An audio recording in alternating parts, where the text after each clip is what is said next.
విఠల్ గారు ముందుగా మీరే చెప్పండి, అంటే ఈ విషయంలో అందరూ ఏకతాటి పైన నిలబడి ఉండేటువంటి పరిస్థితి ఖచ్చితంగా అన్ని పార్టీలు కూడా దీన్ని ఖండిస్తున్నాయి. కులమతాలకు అతీతంగా ముఖ్యంగా చెప్పాలంటే ఇక్కడ ఒకటి మనం ప్రస్తావించుకోవాలి.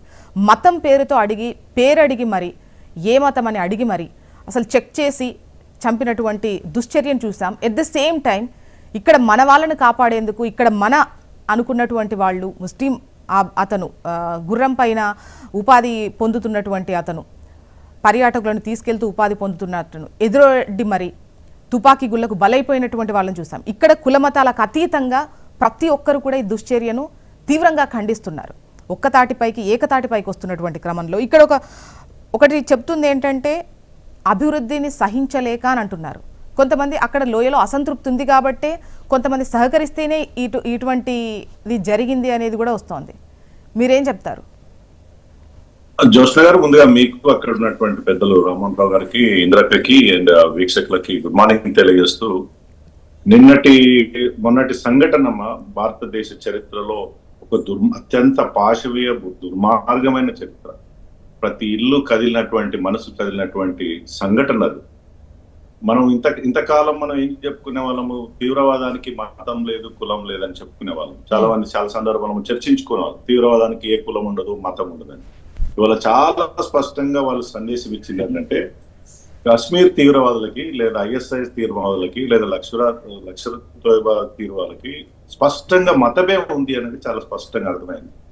మతం ఆధారంగా మీరు హిందువుల మీ పేరు అడిగి ఐడెంటిటీ కార్డు తీసుకొని మతం ఆధారంగా హత్యలు చేయడం అంటే ఇంతకన్నా దుర్మార్గమైన చర్య ఇంకొకటి ఉండదమ్మా.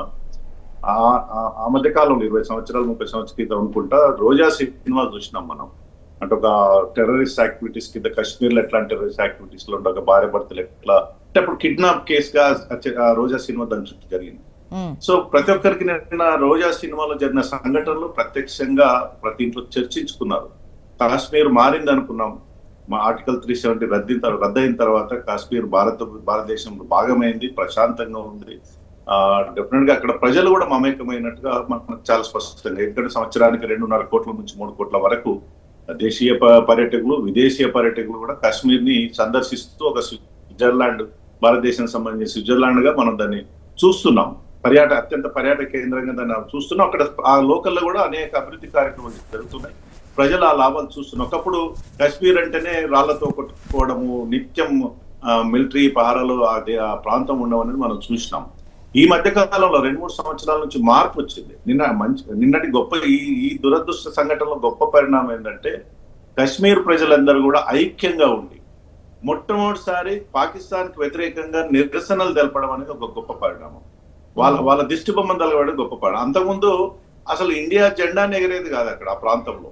ఆగస్ట్ 15th రోజు కూడా మిలిటరీ పహారాలతోటి జెండా ఎగరేసేటువంటి వాతావరణం నుంచి కశ్మీర్ ప్రజలు పాకిస్తాన్ కు వ్యతిరేకంగా, ఈ దుశ్చర్యకు వ్యతిరేకంగా వాళ్ళు బహిరంగంగా వచ్చి రోడ్ల మీద ర్యాలీలు తీయడం, తెలపడం అంటేనే అది గొప్ప మార్పు అనేది మనం భావించాల్సినటువంటి అవసరం ఉంది. ఇవాళ పార్టీలకు అతీతంగా ఈ దుశ్చర్యను మనం ఖండించాల్సిన అవసరం ఉంది. దేశం ఒకటిగా ఉండాల్సిన అవసరం ఉంది. మరి హుటాహుటిన అమిత్ షా గారు అక్కడికి వెళ్ళడం, అదేవిధంగా మోదీ గారు సౌదీ అరేబియా పర్యటన రద్దు చేసుకోవడం, రాత్రి వాళ్ళ ఈ సమీక్ష చేయడం, నిన్న నేషనల్ సెక్యూరిటీ కౌన్సిల్ మనం పెద్ద ఎత్తున వాళ్ళు సెక్యూరిటీ సంబంధించిన కీలకమైన నిర్ణయాలు తీసుకోవడం, ఈ రోజు ఆ పార్టీ మీటింగ్ పెట్టడం అనేది కూడా దేశం అంతా ఒక్కటిగా ఉంది, ఇట్లాంటి దుశ్చర్యను తీవ్రంగా వ్యతిరేకిస్తామనేటువంటి ఒక మెసేజ్ ఇవ్వడానికి ఇవాళ కేంద్ర ప్రభుత్వం సరైన నిర్ణయాలు తీసుకుంది. వెంటనే పాకిస్తాన్ పైన తీవ్రమైనటువంటి ఆంక్షలు విధించిన సందర్భాలు కూడా చూసినాం.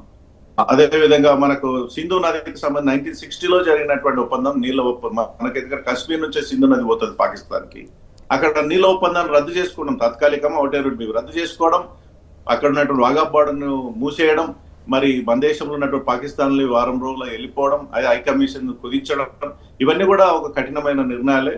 భవిష్యత్తులో అందరం దేశం ఒకటిగా ఉంది. పాకిస్తాన్ కు బుద్ధి చెప్పాల్సిన అవసరం ఉంది. భారతదేశంలో మత కళాలు సృష్టించడంలో పాకిస్తాన్ అత్యంత కీలకమైన పాత్ర పోషిస్తుంది. ఇక్కడ ఉన్నటువంటి కొంతమంది తీవ్రవాదులు, ఉగ్రవాదులు వాళ్ళకు సానుభూతి పరులు ఉండి వాళ్ళకి ప్రేరేపించుండొచ్చు. కానీ మొత్తం భారతదేశంలో ఎక్కడ అల్లర్లు జరిగినా, ఎక్కడ తీవ్రవాదం జరిగినా దాని వెనకాల పాకిస్తాన్ ఉందనేది చాలా స్పష్టం. యూపీఏ 1 లో యూపీఏ 2 లో ఎన్ని సంఘటనలు మనం చూసినాం. హైదరాబాద్ కూడా బాంబ్ బ్లాస్ట్ జరిగింది. అవును. మొన్న దిల్సుఖ్ నగర్ లో వాళ్ళకు ఉరిశిక్ష వేయడం జరిగింది. లుంబినీ పార్క్ లో బాంబ్ బ్లాస్ట్ జరిగింది. ప్రతి ఇండియాలో ఉన్నటువంటి ప్రతి సిటీలో ఏదో రూపంలో తీవ్రవాదిని చవిచూసినట్టు సంఘటన. గత 10 సంవత్సరాలుగా ప్రశాంతంగా ఉన్నటువంటి వాతావరణంలో ఇవాళ ఈ సంఘటన జరగడం, మొత్తం 140 కోట్ల ప్రజలు దీన్ని వ్యతిరేకిస్తున్నారు. ప్రజలందరూ ఒకటిగా ఉన్నారు. ప్రభుత్వాలు ఒకటి ఉండాలి. పార్టీలకు అతీతంగా కూడా ఒక వాయిస్ వినిపిస్తేనే ఇవాళ అంతర్జాతీయ సమాజానికి మనమేందో అర్థమవుతుందమ్మా. ఇట్లాంటి ఒక చారిత్రక ఈ దురదృష్టకర సంఘటనలో ప్రజలు ఐక్యంగా ఉండి సామరస్యంతో ఉండాల్సిన అవసరం ఉందని నేను భావిస్తాను. ఒకసారి